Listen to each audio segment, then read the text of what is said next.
Hey everyone, welcome back to Conviction Bet. Hope you're doing well.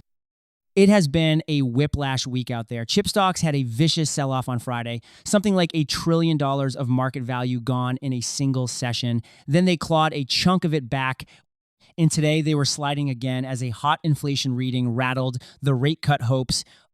The S&P 500 is still up high single digits on the year, basically carried by a handful of artificial intelligence names, and the mood is equal parts euphoria and vertigo.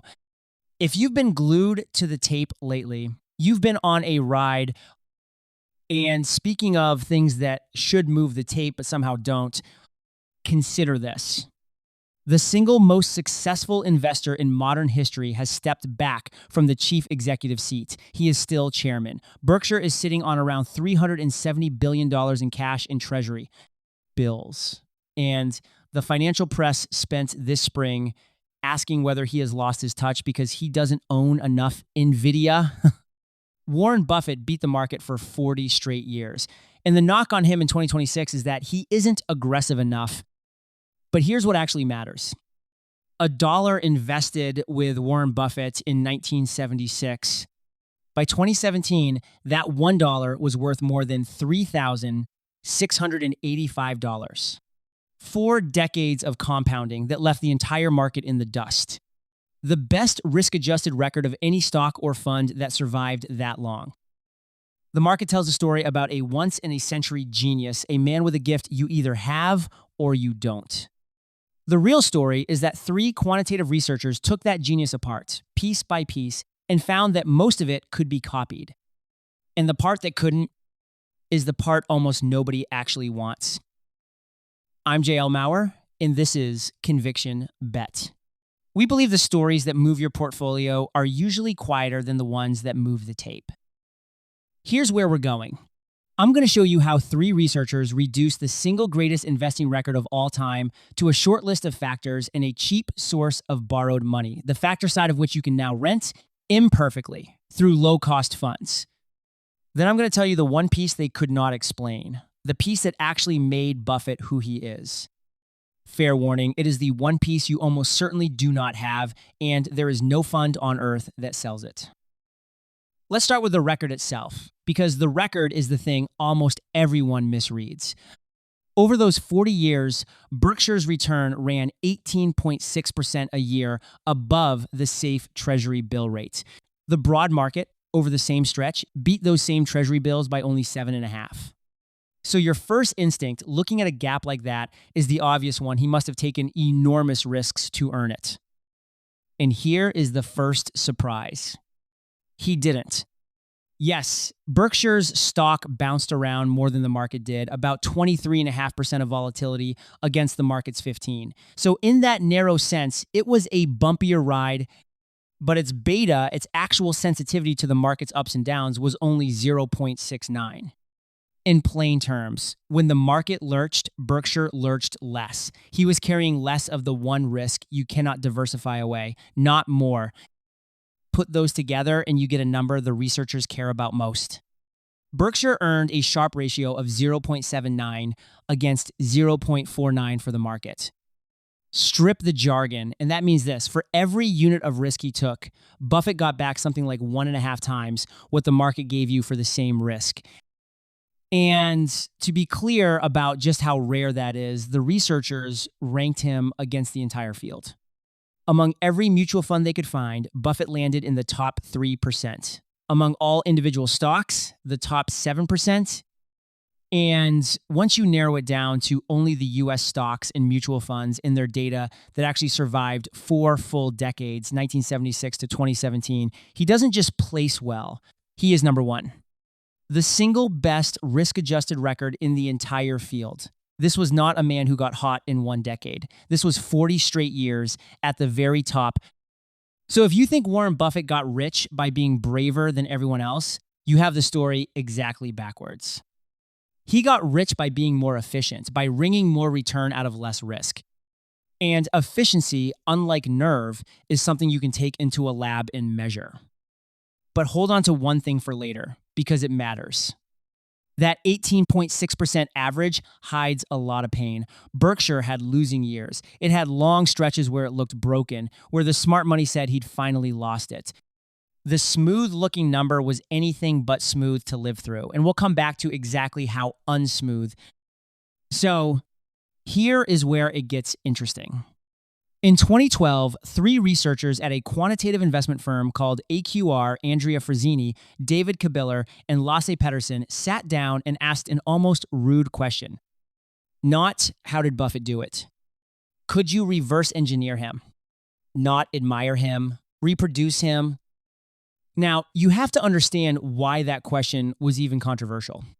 For decades, the academic finance world had a tidy explanation for Warren Buffett: luck. In a famous debate back in 1984, the efficient market crowd argued that in a market with millions of participants, somebody has to win the coin flipping contest 40 times in a row purely by chance, and that somebody just happened to be Buffett. Buffett's answer was that the winners weren't random at all, that a striking number of them came out of the same intellectual village, the value investing tradition he'd learned from his teacher, Benjamin Graham. What the AQR researchers did decades later was settle that argument with data. And the data sided with Buffett. His record was no coin flip. But it sided in a slightly deflating way, because it turned out it wasn't unexplainable genius either. It was something in between. And I want you to hold onto an image for the rest of this episode. Think of a stage magician. For half a century, Buffett's results looked like magic. The lady gets sawed in half. The card you picked is in your own pocket, and you cannot, for the life of you, see how it's done. What these three researchers did was walk backstage and start finding the mirrors. The first mirror was an old one. They ran his public holdings through the standard model academics use to explain returns, 4 dials basically. How much does the portfolio move with the market? Does it favor small companies or large? Cheap stocks or expensive ones? And does it chase recent winners? Buffett's profile came back crystal clear: low market sensitivity, big established companies, a heavy tilt toward value stocks cheap relative to their fundamentals, and almost no momentum, meaning he does not buy a thing just because it has been going up. Steady, cheap, large, and allergic to chasing heat. But here is the strange part. Of those 4 traits, only one, buying cheap, is supposed to raise your returns. Low risk, big companies, no momentum chasing by the model's own logic, all 3 should drag returns down. The equation looked at Warren Buffett's style and predicted a perfectly competent, slightly boring investor. Instead, it found a giant pile of return it simply could not explain. So they added 2 more mirrors, 2 factors that AQR itself had spent years building. The first is called betting against beta. The second, quality minus junk. Stay with me, because the logic here is the cleverest idea in the whole paper. Betting against beta works like this. Most investors cannot easily borrow. Pension funds have mandates. Individuals pay steep margin rates. So when they want bigger returns, they can't just safely borrow a little. Instead, they reach for risk. They crowd into the exciting, high volatility stocks, hoping those will do the lifting. And all that crowding bids those flashy stocks up until they are overpriced, which quietly dooms their future returns. Meanwhile, the boring, low-risk stocks nobody wants get left behind cheap. Think of it like lottery tickets. People happily overpay for a lottery ticket, a tiny chance at a giant payoff, and that very same instinct makes them overpay for the exciting, high-flying stocks. The dull, dependable names get treated like the savings account nobody brags about, and so they quietly stay underpriced. The trick, the thing only a few investors can actually do, is to buy the boring, safe, cheap stuff everyone ignores and then borrow to amplify it. The second factor, quality minus junk, is simpler. High quality companies, profitable, stable, growing, beat junky ones over time. If value says buy it cheap, quality says buy it good. And Buffett famously spent his career evolving from buying things that were merely cheap under Benjamin Graham to buying things that were cheap and excellent under the influence of Charlie Munger. Cheap and good. And that shift is worth pausing on, because it's the human version of the quality factor. Early Buffett, the Graham disciple, bought what he later called cigar butts, beaten down, ugly little companies with one last free puff of value left in them, cheap and nothing more. It was Charlie Munger who pushed him somewhere better toward paying a fair price for a genuinely wonderful business and then holding it for decades. See's Candies, Coca-Cola, that whole chapter. The researchers gave that move a clinical name, the quality factor. Munger just called it common sense. Now watch what happens when you add those two mirrors back in. That giant pile of unexplained return, the so-called magic, shrinks until it is statistically indistinguishable from zero. Their conclusion, in their own words, was that Buffett's returns were neither luck nor magic, but rather a reward for leveraging cheap, safe, high-quality stocks. And to drive it home, they built a mechanical clone. No judgment, no Omaha, no wisdom, just those factor tilts mechanically applied, and on paper, it kept pace with his public stock portfolio. And there's one more thing the dissection turned up, almost in passing, that I find genuinely striking. The researchers split Berkshire into the public stocks Buffett picks on one side and the whole private companies he actually owns and runs on the other. The railroads, the insurers, the utilities. Roughly 2/3 of Berkshire, by weight, is those private businesses. And yet it was the public stock portfolio, the pure picking, that carried more of the measured outperformance than the wholly owned businesses did. Which is the Academy's polite way of putting something a little pointed.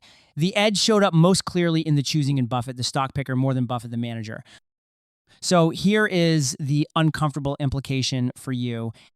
The style that made Warren Buffett the greatest investor alive, cheap, safe, high quality, you can now buy a rough version of it in a low-cost factor fund. The mirrors, it turns out, are for sale. But that is only half the story. And the other half is the part that almost never gets discussed. Because the researchers found something else on Berkshire's balance sheets. Leverage. Somewhere around 1.6 to 1.7 to 1, meaning that for every dollar of his own money, Buffett had 60 or 70 cents of borrowed money working alongside it. Now, leverage by itself is nothing special. Plenty of investors borrow, and plenty of them blow themselves up doing it. What is special is the cost. Most of that borrowed money came from insurance floats. Here's what that means. Berkshire owns insurers. An insurer collects premiums today and pays out claims years later, and in between, it gets to hold and invest other people's money. It is effectively a loan from your policyholders. And the estimated cost of Buffett's float was about 1.72% a year, roughly 3 full percentage points below what the US government itself was paying to borrow over the same period. About 35% of Berkshire's liabilities were this nearly free money at a AAA credit rating for 2 decades, and the fact that in 2002, he sold the first negative coupon bond in history, a bond where lenders effectively paid him, and you start to see it. And the float wasn't even the only piece of nearly free money. Berkshire also financed itself with deferred taxes, accounting rules that let it postpone tax payments for years, interest-free, and that pile alone ran to something like $28 billion by 2011. But here's my favorite detail, because it closes the loop on everything we just said about betting against beta. Remember the investors who can't borrow, so they overpay for anything with built-in leverage, the racy stocks, the options? Buffett was on the other side of that trade. Berkshire sold those people index put options in similar contracts, collecting their premiums up front with little or no collateral to post in most cases. The crowd that couldn't borrow was literally paying him for the privilege of taking the risk they couldn't finance themselves.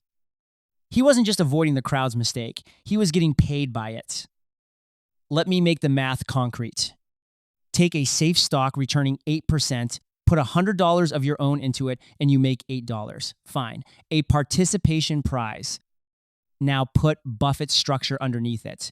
$170 working instead of $100 financed at 1.72%. Your position earns $13.60. The financing costs you about $1.20, and you keep roughly $12.40 on your original 100. An 8% return just became more than 12, not by owning anything different, but by financing the very same thing more cheaply.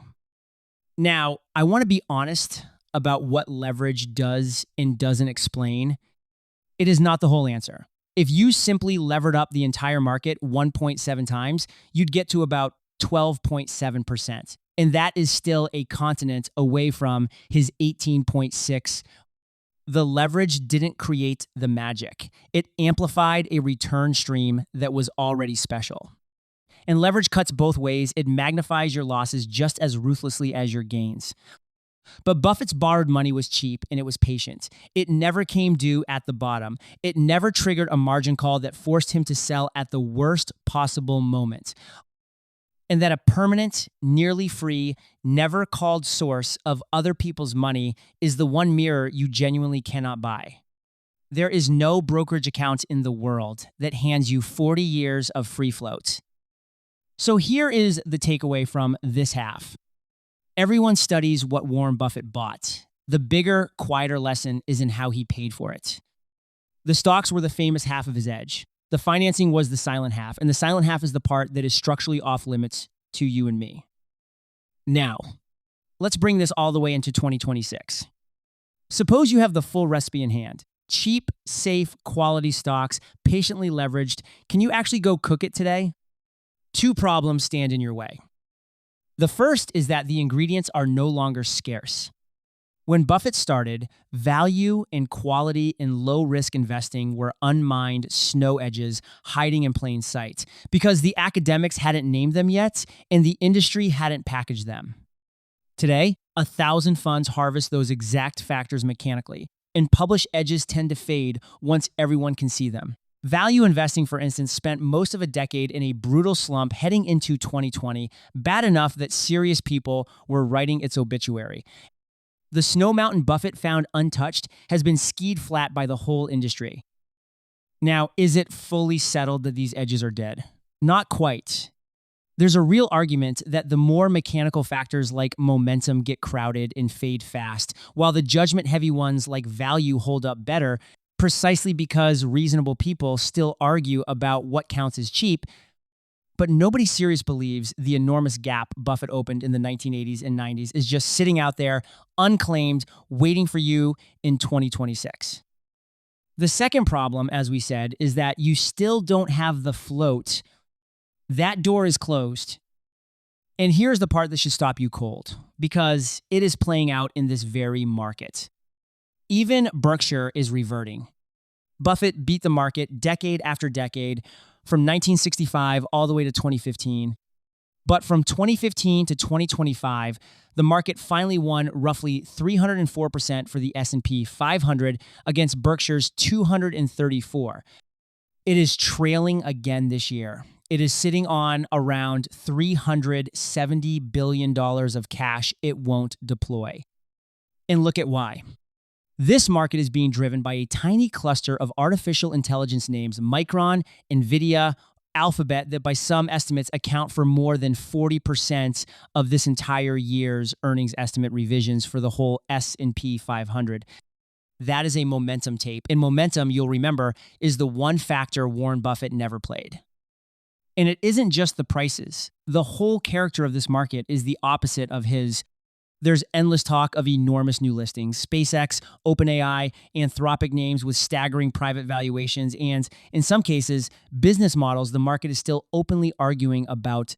One well-known commentator looked at the math on those deals recently and said simply that the math ain't mathing. That's the mood right now. Buy the story, sort out the numbers later. It is about as far from cheap, safe, and quality as a market can get. And Buffett, to his credit, has been the first to admit the other half of his problem. He warned shareholders years ago that Berkshire's sheer size now works against it. When you're managing this much money, the small mispriced opportunities that can double simply don't move the needle anymore. You're forced to hunt elephants, and there are only so many elephants. The very scale that is the trophy of his success has become the anchor on his returns. So sit with the irony for a second. The man who got mathematically decoded is now being left behind by exactly the kind of market his entire strategy was built to ignore. His edges got crowded, his size got heavy, and a narrow AI-fueled rally is sprinting right past him. Even the greatest compounding machine ever built is sliding back toward the market's ordinary pace. And I know what the skeptic says. If Buffett's whole record is really just cheap, safe, quality stocks plus cheap borrowed money, then it was never genius at all. It was a structural fluke. You found the one man who happened to tilt the right way for 40 years, and you reverse fit a tidy equation onto a lottery winner. Survivorship bias, dressed up in a lab coat. That is a serious objection, and it deserves a serious answer. Here is mine in two parts. First, the clone that supposedly Buffett matched him on paper. It was a frictionless backtest with free, unlimited leverage baked in. Try to actually run it. Pay real trading costs. Borrow at the real rates a real person pays, and the edge quietly bleeds away. So the comforting idea that anyone can do this now is mostly an illusion. But the second part is the real answer. The piece of his record, the equation could not explain the genuine residual, is the one thing survivorship bias cannot manufacture: temperament. From the middle of 1998 to the start of 2000, Berkshire lost 44% of its market value, nearly half, while the market around it climbed 32%. Buffett did not sell, he did not apologize, he did not change the strategy. He simply sat there and waited for the internet bubble to burst, which it did. And then he did the opposite of panic when it counted most. In the depths of the 2008 financial crisis, when almost everyone else was a forced seller, Buffett was writing multi-billion-dollar checks into Goldman Sachs and General Electric on terms only a man with a mountain of permanent, never-called capital could possibly demand. That is the float and the temperament working as one. The patient money let him be greedy at the precise moment everyone else was afraid. A lottery winner does not sit calmly through losing half his net worth while the crowd laughs at him. Dryly, a lottery winner panics like everyone else. And let me sharpen exactly what kind of rare this is, because there's a useful contrast. There's another legendary record out there, Renaissance Technologies Medallion Fund, which reportedly compounded around 39% a year after fees for 3 decades. But Medallion is a black box. Nobody can reverse engineer it, and the firm shut it to outside money long ago. That is one kind of uncopyable, a secret machine. Buffett is the exact opposite. His method got published in a peer-reviewed journal down to the last factor. And it still hasn't helped anybody become him, because the uncopyable part was never a hidden formula. It was the steadiness. So yes, the trick is explained. The mirrors are on the shelf. But knowing how a trick is done has never been the same thing as being able to perform it night after night for 50 years with your hands perfectly steady while the whole audience is screaming that you've lost it. And Buffett, to his enormous credit, has been telling you this himself the entire time. Back in 2007, he bet $1 million of his own money that a plain, cheap index fund would beat a basket of elite, hand-picked hedge funds over the following 10 years. It wasn't close. The index fund compounded about 7.1% a year. The hedge funds, after their fees, about 2.2%. His advice to almost everyone has never been, go find the next factor. It has been the opposite. Keep your costs near zero. Stop trading and give compounding the decades it needs to do its work. And I think that lands with real force right now. Because the temptation in 2026 is enormous to watch a market ripping higher on a handful of artificial intelligence names and decide that patience is for suckers, that the boring, diversified, low-cost approach is leaving money on the table. Buffett's entire life is the counter-argument. The boring approach is not the consolation prize. For the overwhelming majority of investors, it is the winning move, and the people selling you the exciting alternative are, more often than not, just selling you their fees. And there's something fitting about the timing of all this. Last November, Buffett, 95 now, his partner Charlie Munger, gone a couple of years, wrote a letter telling shareholders that he would, in his own words, be going quiet. Greg Abel has since taken over as chief executive, and Buffett, still chairman, has stepped out of the spotlight. The man who got decoded is making his exit at almost the precise moment the market has decided his style is old-fashioned. So here is the whole thing, in one line. The market spent 50 years calling Warren Buffett a genius stock picker.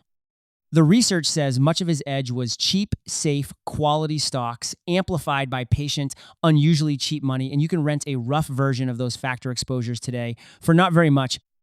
What you cannot rent is the float, the structure, or the temperament to do something boring correctly for half a century while everyone around you chases something shinier.